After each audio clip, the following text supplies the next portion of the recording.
Con mi declaración que di en Instagram, también en el cual pedía privacidad para mi familia y para mí. Estoy pasando por un momento difícil y espero me comprendan, y muchas gracias a la gente que me muestra su apoyo, y bueno, Dios los bendiga y esperemos buenas noticias. Fuera del Guadalajara e inhabilitado, Víctor Guzmán pide se abra la muestra B. Con el nombre hoy traemos a Leo y tampoco dicen que no es un bombazo. El América de los 80s ya no hay, ya no existe. Ese era el América que compraba bombazos y que traía jugadores. Hoy traemos jugadores que nos vayan a rendir frutos y que le vayan a dar alegrías al América. El América de los 80 ya no existe, dice Miguel Herrera. Ayer estaba paseando al lado de las vacas allí en mi pueblo y hoy estoy en la ciudad deportiva del Fútbol Club Barcelona, entrenando a los mejores jugadores del mundo y en un equipo enorme, un equipo que jamás voy a poder mejorar. Ayer con las vacas del pueblo, hoy con las vacas sagradas. Mira, tienen ellos cámaras de televisión, tienen cámaras que utilizan ellos para corregir temas de bateo, de mecánico de los peloteros en su estadio. Esas cámaras las enfocaban durante el partido a las señas del equipo visitante.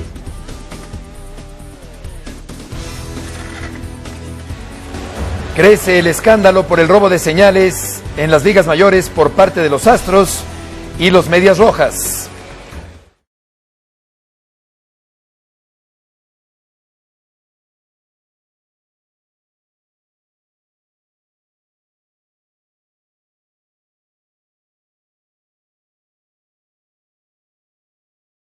Un saludo en este martes 14 de enero de 2020. Estamos aquí en esta emisión multimedia de ESPN Radio Fórmula. Ciro Procuna, buenas tardes. Muy buenas tardes, un gusto saludarles después de un lunes por la noche muy emotivo en el que LSU se coronó campeón del fútbol americano colegial.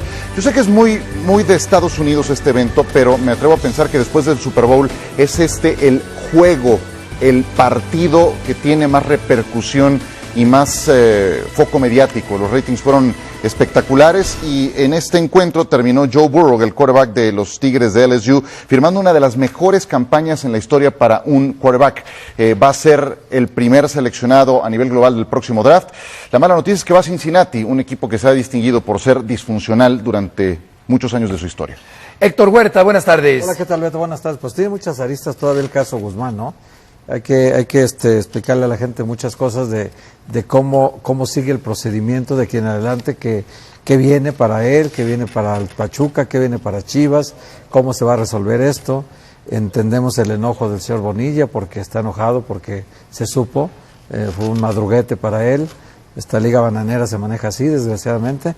Y bueno, pues este caso no lo pudieron controlar porque la WADA directamente, el laboratorio de Cuba lo mandó directamente a la WADA lo encriptó en un sistema que tienen interno ellos de comunicación, lo encriptó y lo mandó al Comité Mexicano, Comité Nacional Antidopaje de México, y de ahí se desencripta y el gerente, el doctor Juan Manuel Herrera, abre el resultado, lo entrega a la Federación Mexicana de Fútbol, lo entrega al jugador, lo entrega a los dos equipos y el jueves pasado apenas se enteraron todos de este sitio. Sí, la prensa madrugó a la Federación Mexicana de Fútbol, se enteró antes, sí. Lo publicó antes, como tiene que hacerlo la prensa perfectamente. Sí. Jorge Mercader, buenas tardes. Hola Beto, ¿cómo estás? Y la oportunidad para Javier Hernández de tomar una decisión en su carrera, acudir a la MLS con el Galaxy, es una opción cercana para el futbolista que ya está pasando las mejores etapas en Europa, ahora buscando un nuevo horizonte. Exacto, ya fueron directivos a buscar a...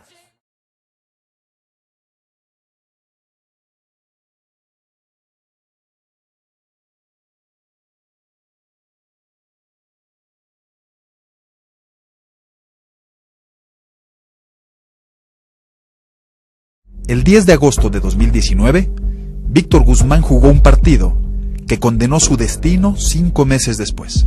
Aquella tarde en Querétaro, vestido con los colores del Pachuca, aportó su habitual solvencia en el medio campo, pero cuando terminaron los 90 minutos, fue convocado a un análisis antidopaje. El reglamento de la federación estipula que 2 jugadores de cada equipo elegidos por sorteo deben dejar una muestra de orina después del partido, según marcan los estándares FIFA, y de ahí se derivó el problema que hoy deja a Guzmán fuera de las Chivas. Guzmán dio positivo por sustancias prohibidas. La FIFA pide que los análisis se hagan en un laboratorio certificado por la Agencia Mundial Antidopaje. 8 días antes de aquel 10 de agosto que el jugador nunca olvidará, Ana Guevara, la directora de CONADE, anunció el cierre del Laboratorio Antidopaje de México. Según sus palabras, representaba un gasto excesivo y poca fiabilidad en sus resultados. Y la federación tuvo que seguir con el envío de sus muestras al laboratorio certificado de La Habana. Según dicta el procedimiento, un dopaje positivo debe activar las alarmas de la Agencia Mundial, radicada en Montreal, y ella misma debe notificar a la FIFA. Sin embargo, el positivo de Guzmán se hizo público hasta 156 días después de que sucedió el hecho. En ese lapso fue contratado por las Chivas, presentado y desechado antes de debutar en la Liga MX. El caso apenas abre las preguntas sobre cómo se manejan los casos de dopaje en el fútbol mexicano. Este es el comunicado del Guadalajara, donde da a conocer que Víctor Guzmán deja de formar parte del equipo Guadalajara, no obstante que se le contrató para formar una parte importante del contingente de contrataciones del Guadalajara para este torneo, mientras que Víctor Guzmán pedía en Instagram respeto ante esta situación que está viviendo después del examen al que fue sometido el 10 de agosto en la jornada número 4 del torneo. Regresó a Guadalajara ayer mismo y el protocolo obliga a la Federación Mexicana de Fútbol a esperar. Pero como el periodismo no tiene por qué esperar, es que ESPN dio a conocer la noticia a la 1 de la tarde del día de ayer. Vamos a escuchar las palabras del exjugador del Guadalajara.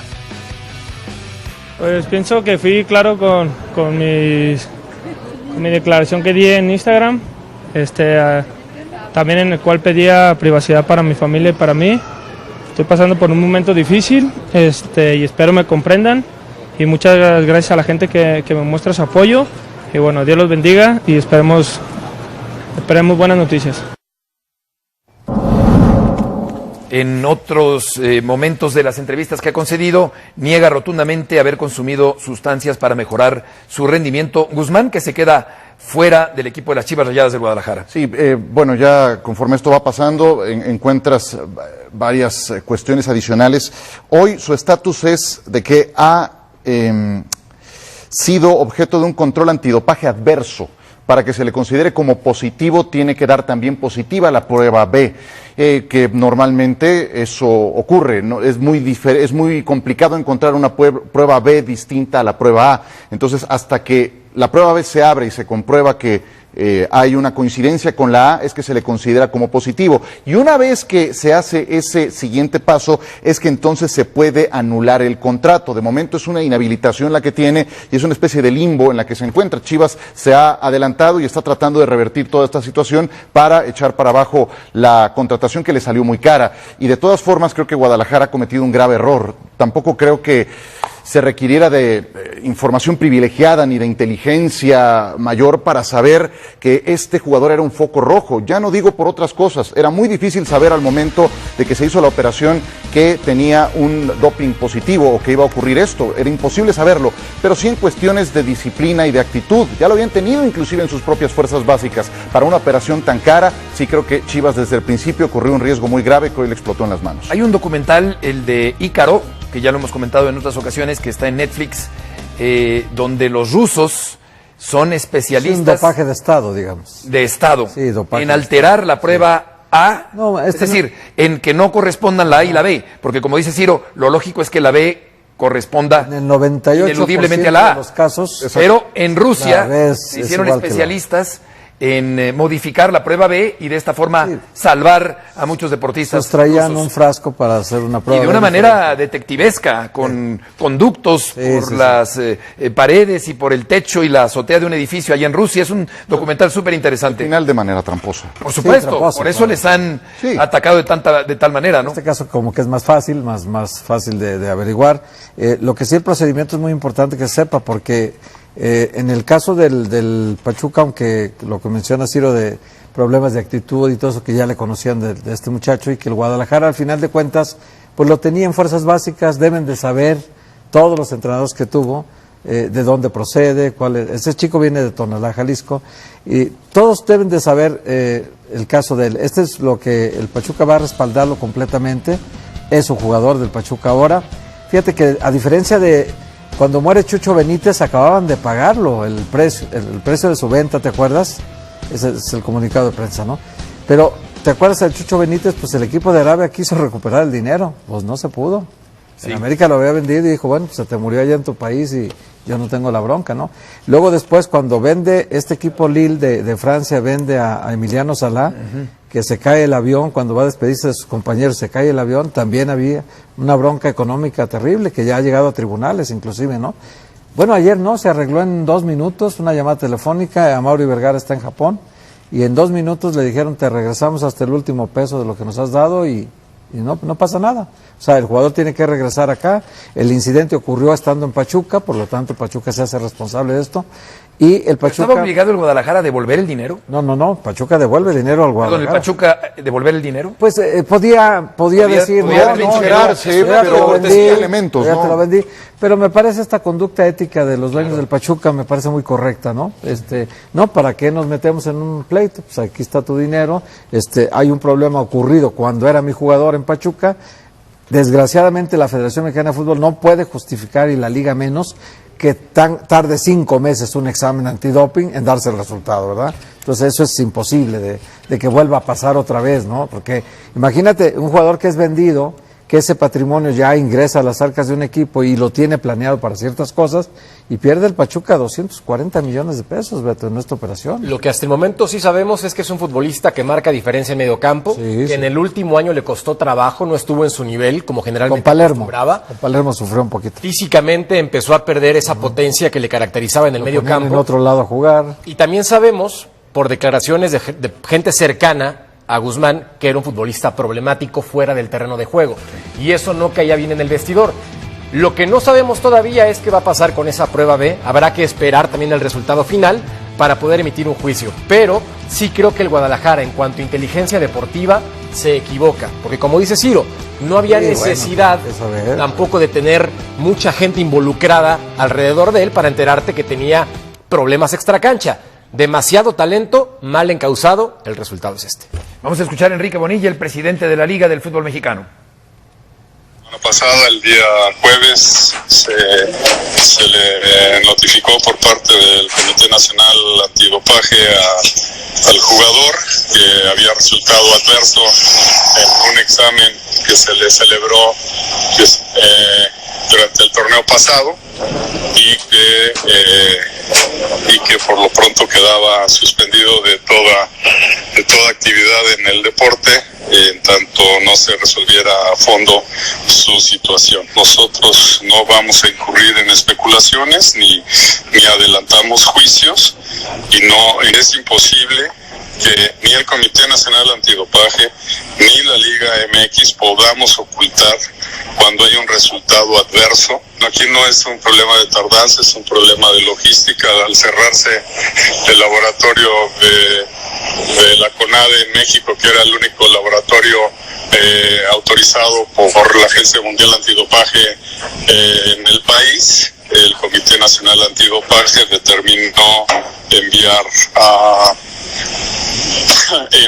a un laboratorio en el extranjero las muestras que se hacen todas las semanas de manera aleatoria en las jornadas de la Liga MX, y el resultado de este en específico se dio la semana pasada. Lo que sigue es que el jugador presente los argumentos que él considere conveniente a su derecho ante el Comité Nacional Antidopaje, y una vez que se tengan todo, entonces el Comité Nacional Antidopaje determinará si hay o no hay sanción al jugador. Lo que ocurre aquí es que mientras la federación espera el resultado de la prueba B, el periodismo madruga a la Federación Mexicana y da a conocer la información. Cuando Enrique Bonilla dice que es imposible ocultar la información a la afición y que se hacen controles antidopaje regularmente en el fútbol mexicano, esto quiere decir tácitamente que en todos los controles antidopaje de los últimos tiempos no ha habido un solo caso positivo de dopaje en el fútbol mexicano. No, mira, Beto, es una mentira gigantesca del señor Bonilla. Mira, la WADA informó el 20 de diciembre de 2019 que más de 500 pruebas que envió la Federación Mexicana de Fútbol en 2018, hubo 10 analíticos adversos, 10, y nunca informaron nada. De las 530 pruebas en la Liga de Ascenso, en la Primera División y en selecciones nacionales, 9 fueron en competencia, los analíticos adversos, fueron 9 en competencia y 1 fuera de competencia. Y luego el periódico Reforma publicó en junio de 2019, vía transparencia, consiguieron los documentos vía transparencia, por este derecho que tenemos a la información, que la CONADE detectó de 2014 a 2019 85 casos positivos de 2.125 muestras. O sea, estamos mintiendo. ¿Pero qué pasa? La Liga está mintiendo. Si uno de esos positivos sigue jugando, no, ¿cómo reacciona FIFA?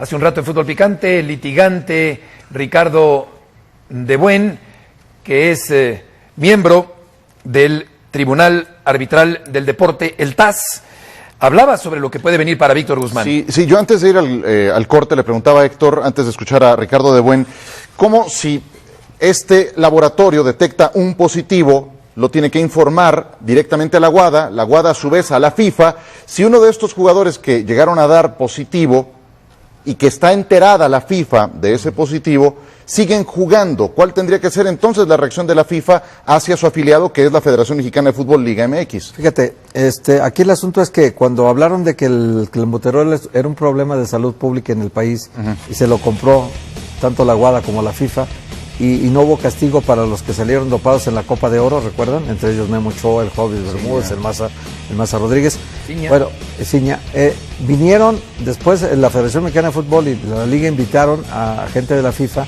entre ellos del cuerpo médico, y vinieron a México a pasar un examen antidoping. Ellos vinieron 18 personas.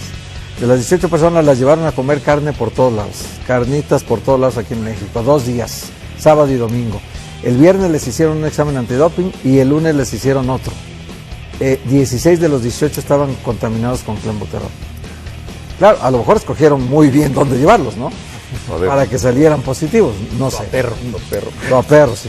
Yo creo que hubo alguna cosa ahí, somos expertos en eso. El caso es que este reporte de Reforma, en el periódico Reforma en 2019, en junio, dice que en 2014 hubo 18 casos de analíticos positivos, en 2015 30, en 2016 23, en 2017 5, en 2018 10 y en 2019 1. Supongo que este 1 es el de Víctor Guzmán, 2019, pero este analítico adverso es alcaloide. Esto no es clenbuterol, sí. Es otro asunto, ¿no?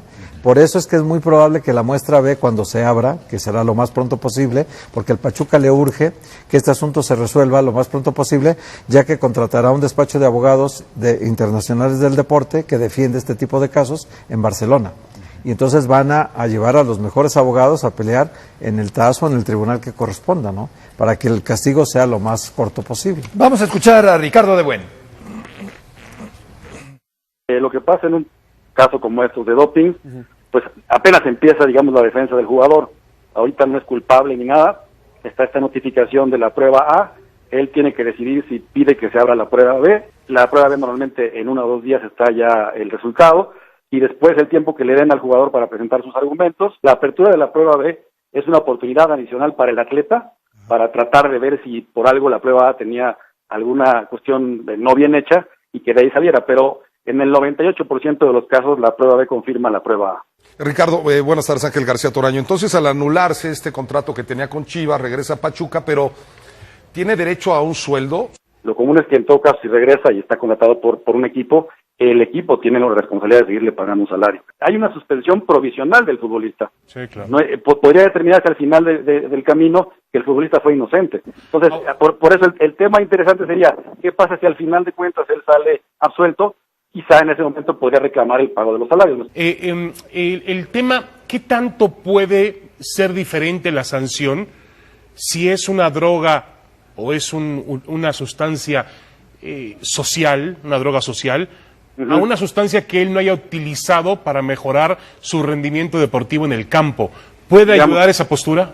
No, hasta el 2021 con el nuevo código WADA sí, pero en el código actual, hay cierto tipo de drogas sociales que están tipificadas como que son castigables, y en este caso, por ejemplo, hay ciertas drogas que tienen un periodo de castigo entre 0 y 4 años y otras entre 0 y 2. Lo que sí podría ayudarle a él es, en una defensa, tratar de acreditar que no lo utilizó para mejorar su rendimiento y muchos otros elementos. Pero digamos, hay dos tipos de sustancias genéricas en el dopaje. Las específicas, que son las más leves, y las no específicas, que son las más complicadas o que le pueden generar un mejor rendimiento al jugador. Que por lo visto no es el caso. No es el caso. No quiso mejorar el rendimiento. Es correcto. Atiende 600 casos al año el TAS. De Buen es árbitro del TAS, un abogado muy reconocido, especialista en todos los temas que tienen que ver con el derecho deportivo.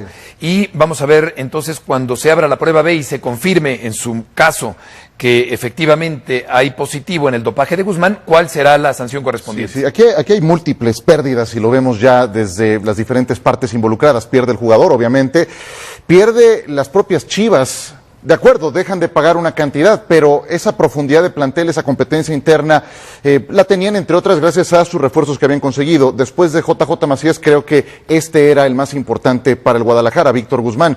Pierde Pachuca, ya nos decía Héctor Huerta la cantidad que deja de percibir, y tenían proyectos con ese dinero, me puedo imaginar, ¿no? Entonces, pues es muy lamentable. Pierde el fútbol mexicano, porque estamos hablando también de un jugador que tiene calidad, que había estado en la lupa de la selección nacional, y bueno. Solamente para argumentar el tema de cuánto tiempo puede ser sancionado, mencionaron de 0 a 2 años dependiendo de la sustancia, o de 0 a 4 años.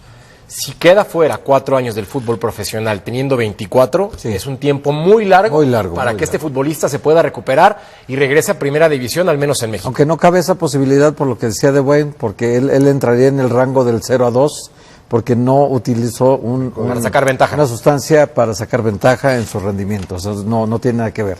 Entonces, él entraría en el otro rango, y lo que buscaría es que el Pachuca fuera lo más breve posible el castigo. Vamos con Hernaldo Moritz, allá a Guadalajara, que también tiene información de este tema. Adelante, Hernaldo.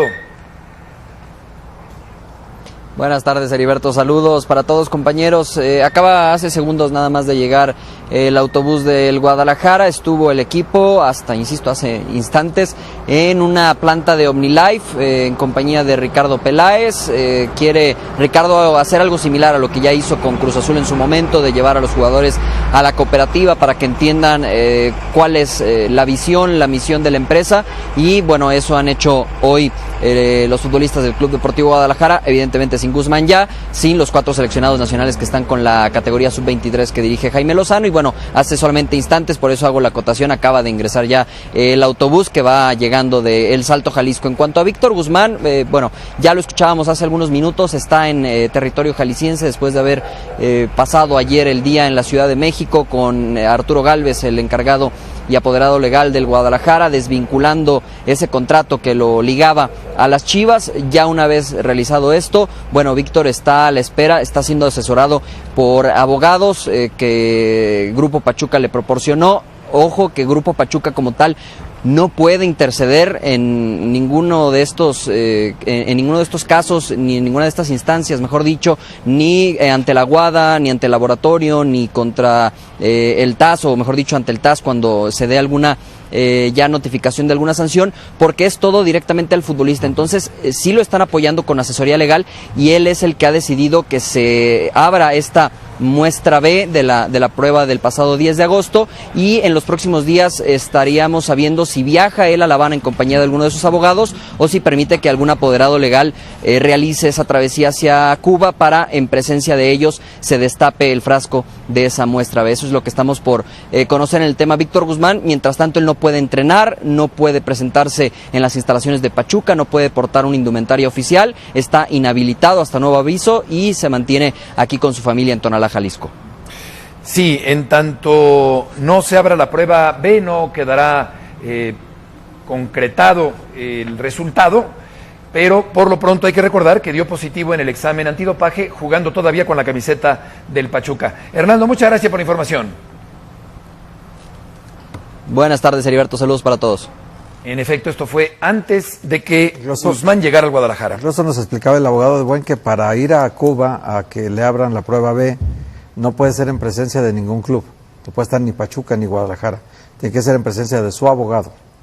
El abogado personal de Guzmán tiene que ser el que esté junto con él cuando se abra la prueba B y se haga, entonces ya el resultado se le dé a conocer a él. Sí. Puede incluso no presentarse y pedir que se abra la prueba B, pero lo normal es que él sí vaya, se presente ahí. Entiendo que va a estar unos días fuera de la ciudad de Guadalajara también, va a descansar su cabeza un rato y luego tiene que presentarse en menos de 15 días a pedir la apertura de la prueba. Y yo entiendo que se desmanteló el laboratorio que había en México, que entonces hay que enviar las pruebas a otro lado, a laboratorios que estén autorizados. ¿No?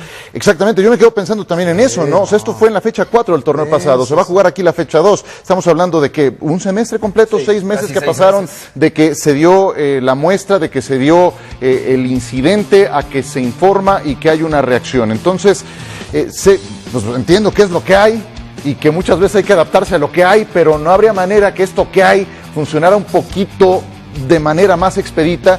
Se fue medio año de este caso, yo entiendo que no es negligencia, que no quisieron taparlo, entiendo que es parte del procedimiento y que muchas veces lleva demasiado tiempo, pero fue mucho en este caso. Que, así como en sistemas antidopaje o en arbitraje deportivo, estamos lejos de las patrias vanguardistas, como pueden ser en arbitraje deportivo España o Alemania. Eso por una parte. Y por otra, la cuestión futbolística, porque es grave. Se está perdiendo un futbolista que iba en ascenso con sus intermitencias, pero que era un jugador que estaba llamado a ser importante en el fútbol mexicano. Fíjate que todos los comités antidopaje de todo el mundo tienen acceso a que se llama el sistema ADAMS. Beto, voy a leer rápidamente qué es.